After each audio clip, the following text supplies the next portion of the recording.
بسم اللہ الرحمن الرحیم۔ السلام علیکم ورحمۃ اللہ وبرکاتہ۔ 9 شعبان المعظم بروز جمعرات کے دن یہ خاص وظیفہ کر لو۔ شعبان کے مہینے میں جمعرات کے دن اس تسبیح کو پڑھنے والا بندہ کبھی کسی کا محتاج نہیں ہوتا۔ اللہ تبارک و تعالیٰ اس تسبیح پڑھنے والے بندے پر اتنی کرم نوازی فرماتا ہے کہ وہ بندہ جب اللہ کی بارگاہ میں اپنے ہاتھ اٹھاتا ہے، اللہ تبارک و تعالیٰ فرشتوں سے فرماتا ہے، میرے فرشتوں، اس بندے نے ایسے کلمات پڑھ کر مجھ سے مانگا ہے، اے میرے فرشتوں، یہ بندہ جو مانگتا ہے اس بندے کو وہ عطا فرما دو۔ اور یہ مہینہ ماہ شعبان کا مہینہ ہے۔ اس مہینے کے اندر انسان کے نامہ اعمال کو اللہ کی بارگاہ میں پیش کیا جاتا ہے۔ پچھلے سال جو کچھ آپ نے عمل کیا ہے، نیکیاں کی ہیں یا گناہ کیے ہیں، جو کچھ بھی آپ نے کیے ہیں وہ سارے کا سارا اللہ کی بارگاہ میں 15 شعبان کو پیش کر دیا جاتا ہے، اور 15 شعبان کے بعد اگلا سال آپ کا جو آنے والا ہے اس کے بارے میں لکھ دیا جاتا ہے، اور فرشتوں کو ایک نیا رجسٹر دیا جاتا ہے کہ یہ بندہ اس کی موت ہو جانی ہے، جہاں اس بندے نے زندہ رہنا ہے، وہ تمام چیزیں لکھ دی جاتی ہیں۔ اس بندے سے اس سال کے اندر کتنا روزگار ملنا ہے، اس کے کاروبار میں کتنی ترقی ہونی ہے، اس بندے کے کتنی مشکلات میں اضافہ ہونا ہے اور کتنی مشکلات ختم ہو جانی ہیں۔ محترم ناظرین اور محترم بہنوں، بھائیوں، بیٹیوں، بیٹوں، اگر بندے کی خوشحالی کا سال ہو تب بھی لکھ دیا جاتا ہے، پریشانیاں کا سال ہو تب بھی لکھ دیا جاتا ہے، اور اگر آپ چاہتے ہیں کہ آپ کا آنے والا سال خوشیوں کا سال ہو، غموں سے نجات کا سال ہو، آپ کی ہر حاجتیں پوری ہوں، آپ پریشانیوں سے نکلیں، تو پھر اس قیمتی عمل کو 9 شعبان جمعرات کے دن ایک مرتبہ ضرور پڑھ لیجئے گا۔ ایک دن کا عمل کرنے کی دیر ہوگی، دولت نہ آئے تو پھر کہنا۔ یہ قرآن مجید کی سب سے چھوٹی سورت، جس کو سورہ کوثر کہا جاتا ہے، جس سورہ کوثر کا بڑا نایاب عمل ہے، بڑا قیمتی عمل ہے۔ اس کے پڑھنے والا بندہ ہمیشہ غنی رہتا ہے، کسی کے آگے ہاتھ نہیں پھیلانے پڑتے۔ وہ اللہ کی بارگاہ سے لاکھوں کروڑوں بھی مانگے تو اس رب کے خزانے میں کوئی کمی نہیں ہے۔ محترم ناظرین، ہر چیز پر اس کی قدرت، ہر چیز پر اس کا قبضہ ہے۔ وہ جس کو چاہے تھوڑا عطا فرماتا ہے، جس کو چاہے زیادہ عطا فرماتا ہے، اس میں کوئی شک نہیں ہے۔ اس لیے آپ نے اس رب کریم کی بارگاہ الہی سے التجا کرنی ہے، اور یہ کلمات پڑھ کر آپ نے 9 شعبان بروز جمعرات کے دن کسی بھی وقت ان کلمات کو پڑھ کر اللہ کی بارگاہ میں دعا کرنی ہے۔ اس کا ایک وقت مقرر نہیں ہے، کسی بھی وقت آپ کر سکتے ہیں، جو بھی آپ کو مناسب لگے، کسی بھی نماز کے بعد، پورے دن کے اندر آپ نے کسی بھی وقت، کسی بھی لمحات کے اندر اس تسبیح کو پڑھ کر اللہ کی بارگاہ میں اپنی حاجت کو پورا کروا سکتے ہیں۔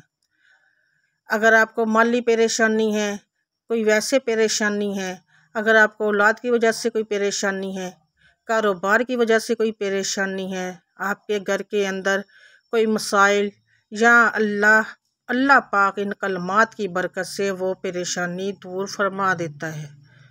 محترم ناظرین، اس لیے کہ اس مہینے کے اندر اللہ تبارک و تعالیٰ کے حبیب نبی اکرم نور مجسم صلی اللہ علیہ وآلہ وسلم کا یہ مہینہ ہے، اور اس مہینے کو آقا علیہ الصلوۃ والسلام نے پسند فرمایا ہے، اور یہاں تک فرمایا جب اللہ کا مہینہ ہے، شعبان میرا مہینہ ہے، اور جس کو حضور اپنا مہینہ کہیں تو حضور کا وسیلہ دے کر اس مہینے کے اندر رب کی بارگاہ میں رب کا ذکر کر کے اور اس کے حبیب کا وسیلہ دے کر مانگیں، تو وہ رب فرماتا ہے کہ میں تو سب کچھ بنایا اپنے حبیب کے لیے ہے، یہ ساری کائنات بنائی آقا علیہ الصلوۃ والسلام کے لیے ہے، تو جو مہینہ حضور کو پسند ہے، میں یہ کہنا چاہوں گی کہ یہ وظیفہ تمام وظائف کا سردار ہے، تو یہ بلا مبالغہ ہے، اور یہ تمام وسائل کا سردار نظر آتا ہے۔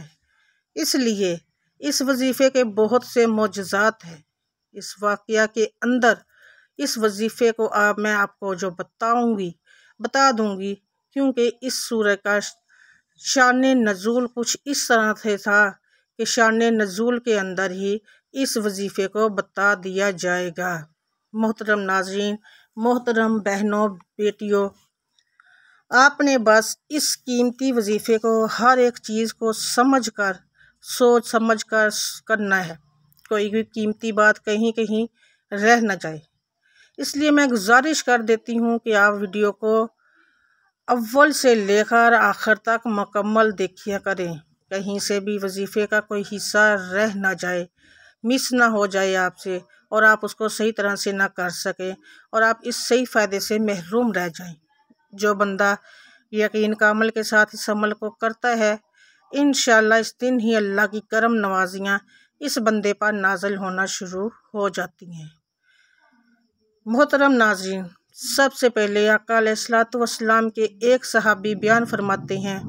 اس واقعے کے ساتھ میں آپ کو بتا دیتی ہوں یہ وظیفے کی حقیقت کیا ہے اور اس وظیفے سے غم اور دکھ کیسے جڑتے ہیں، کیسے دور ہوتے ہیں، بندے کی پیاس کیسے ختم ہوتی ہے۔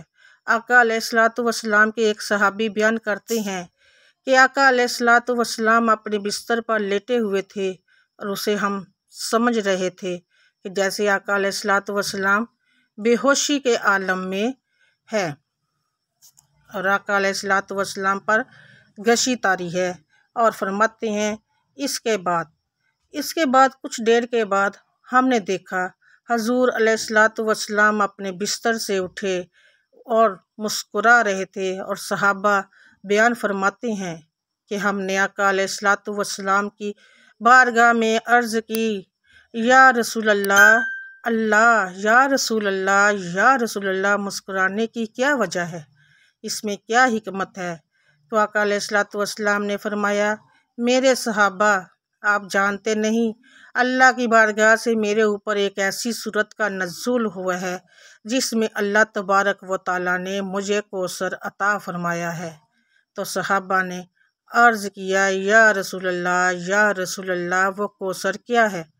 تو آقا علیہ الصلوۃ والسلام نے فرمایا، میرے صحابہ، وہ کوثر ایک ایسا جنت کے اندر سمندر ہے، ایک ایسا دریا ہے، ایک ایسی نہر ہے کہ جب قیامت کے دن میرے امتی پل صراط پر محشر کے میدان میں کھڑے ہوں گے، میں اپنے امتیوں کو اس میں سے ایک ایک جام بھر کر پلاؤں گا۔ سبحان اللہ!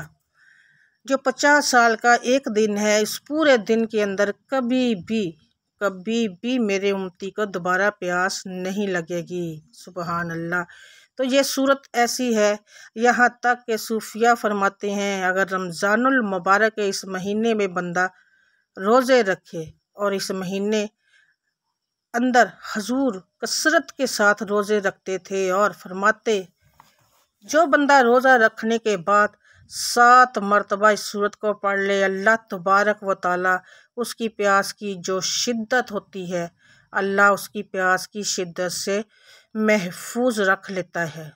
محترم ناظرین، محترم بہنوں، بھائیوں اور بیٹوں، تو پھر آپ اندازہ لگائیے کہ اس وظیفے کو، اس سورہ کو پڑھنے والا بندہ اگر وہ پیاس کی شدت سے محفوظ رہ سکتا ہے، باقی معاملات سے محفوظ رہ سکتا ہے، اور اس عمل کے ذریعے اس کی ہر پریشانی سے اس کو نجات مل سکتی ہے، کوئی بھی اس کی حاجت ہے، کوئی بھی اس کی پریشانی ہے، تو اس نے کرنا کیا ہے؟ محترم ناظرین، سب سے پہلے اس وظیفے سے پہلے آپ نے 21 مرتبہ یہ کلمات پڑھنے ہیں، اعوذ باللہ من الشیطان الرجیم، اعوذ باللہ من الشیطان الرجیم۔ یہ 21 مرتبہ اپنے اللہ تبارک و تعالیٰ کی بارگاہ میں حفاظت لینی ہے۔ اعوذ باللہ پڑھنی ہے آپ نے 21 بار، شیطان مردود سے پناہ لینی ہے، اور آپ نے کہنا ہے، باری تعالیٰ میں شیطان مردود سے پناہ چاہتا ہوں یا پناہ چاہتی ہوں، مجھے اپنی حفاظت میں لے لے۔ جب اللہ آپ کو اپنی حفاظت میں لے لے گا، پھر آپ کو دنیا کا کوئی غم آپ کے قریب نہیں آئے گا۔ غم ہمارے پاس کیوں آتے ہیں؟ ہم گناہ کرتے ہیں اور گناہوں کے سبب ہمارے اوپر ایسی مصیبتیں آتی ہیں کہ اللہ تبارک و تعالیٰ کی بارگاہ سے ہر وقت استغفار کرنی چاہیے، توبہ کرنی چاہیے، اور پھر اس کو پڑھنے کے بعد آپ نے اللہ اکبر اللہ اکبر اللہ اکبر، اس کو بھی آپ نے 21 مرتبہ پڑھنا ہے۔ اس کے بعد آپ نے 1 مرتبہ بسم اللہ الرحمن الرحیم پڑھنا ہے۔ اس سے پہلے آپ نے 7 مرتبہ یا 11 مرتبہ درود پاک پڑھنا ہے۔ درود پاک پڑھنا ضروری ہے۔ درود پاک پڑھنے کے بعد آپ نے 33 مرتبہ سورہ کوثر پڑھنی ہے۔ درود پاک پڑھنے کے بعد آپ نے 33 مرتبہ سورہ کوثر پڑھنی ہے، اور پھر 7 یا 11 مرتبہ درود شریف پڑھنا ہے۔ سورہ کوثر کی پہلی آیات ہے، یہ سورہ قرآن پاک کے 30ویں پارے میں ہے۔ یہ آیات پاک بے شمار رحمتوں اور برکتوں کا خزینہ ہے۔ یہ آیات رنج و غم کو دور کرتی ہے، قلب مومن کو فرد و شادمانی خوشیاں دیتی ہے۔ یہ سورت بہت ہی پاورفل ہے۔ اس وظیفے سے آپ کی ہر جائز خواہش پوری ہوگی محترم ناظرین، اور آپ کی بڑی سے بڑی پریشانی بھی ختم ہو جائے گی۔ یہ جو عمل ہے یہ کسی کو خالی ہاتھ نہیں چھوڑتا، اللہ پاک ہر لحاظ سے مالا مال کر دیتا ہے۔ آپ کے صرف 10 یا 15 منٹ یا 20 منٹ لگیں گے اور آپ کی انشاءاللہ پریشانیاں دور ہو جائیں گی اس عمل کو کر کے۔ اللہ کے خزانے اتنے وسیع ہیں، اور وہ ذات ایسی ایسی جگہ سے رزق دیتا ہے جہاں پر آپ سوچ بھی نہیں سکتے۔ انسان تو میرے بھائیو اشرف المخلوقات ہے۔ جو کیڑا ہوتا ہے پتھر کے اندر ہوتا ہے، بظاہر آنکھ سے نظر نہیں آتا کہ وہاں پر کوئی چیز جا سکتی ہے، اس کو رزق مل سکتا ہے، نہیں مل سکتا، دیکھ ہی نہیں سکتا بندہ کہ اس پتھر میں کوئی سوراخ ہے اور اس کے اندر کیڑا رہتا ہے۔ لیکن اللہ کی قدرت دیکھیں، اللہ پاک اس کو بھی دے رہا ہے، اس کو بھی پال رہا ہے، تو وضاحت کیسے ہمیں بھول سکتی ہے؟ جب ہم سچے دل سے مانگیں گے، آپ نے اللہ کے آگے ہاتھ پھیلائیں گے، اللہ کے آگے روئیں گے، اللہ کے آگے گڑ گڑائیں گے، تو وہ ذات ہمیں ضرور عطا کرے گی انشاءاللہ۔ اس کے علاوہ سورہ کوثر کے اور بھی بہت سے فوائد ہیں۔ میاں بیوی کی محبت بڑھانے کے لیے سورہ کوثر لا علاج بیماری کا آخری علاج ہے۔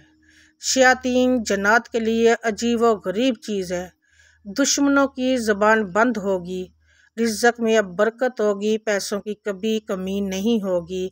اس وظیفے کو کرنے کے بعد اللہ پاک سے آپ نے دعا کرنی ہے۔ یقیناً دعائیں نظر نہیں آتی، مگر یہ ناممکن کو ممکن بنا دیتی ہے۔ ان پر اعتماد حقیقت میں اللہ پر اعتماد ہے، اور کائنات کی ہر چیز اسی اعتماد کے حصار میں ہے۔ اس لیے دعا مانگا کیجئے اللہ پر پورے یقین کے ساتھ، کیونکہ اللہ شہرت سے بھی زیادہ، شہرگ سے بھی زیادہ قریب ہے۔ اے پروردگار، ہماری عبادات کو قبول فرما، ہماری ہر جائز خواہش کو پورا کر، ہمیں بھی ان لوگوں میں شامل فرما جنہیں تو ہدایت فرماتا ہے، اور جو صراط مستقیم پر چلتے ہیں، جو توبہ کرتے ہیں اور جن کی توبہ کو تو قبول کرتے ہیں۔ یا اللہ ہم پر رحم فرما اور ہمیں ہمارے والدین کی بخشش کا ذریعہ بنا، آمین یا رب العالمین۔ ویڈیو اگر پسند آئے تو لائک اور شیئر ضرور کیجیے گا، اور میرے چینل کو اگر ابھی تک سبسکرائب نہیں کیا تو آپ سے گزارش ہے میرے چینل کو ضرور سبسکرائب کریں، تاکہ ایسے ہی فائدہ مند ویڈیو کا نوٹیفیکیشن بر وقت آپ کو ملتا رہے۔ اللہ حافظ۔ مجھے دعاؤں میں یاد رکھیے گا، میں بھی آپ کو دعاؤں میں یاد رکھوں گی۔ ملوں گی آپ سے نیکسٹ ویڈیو میں بشرط زندگی۔ مجھے اجازت دیں۔ اللہ حافظ۔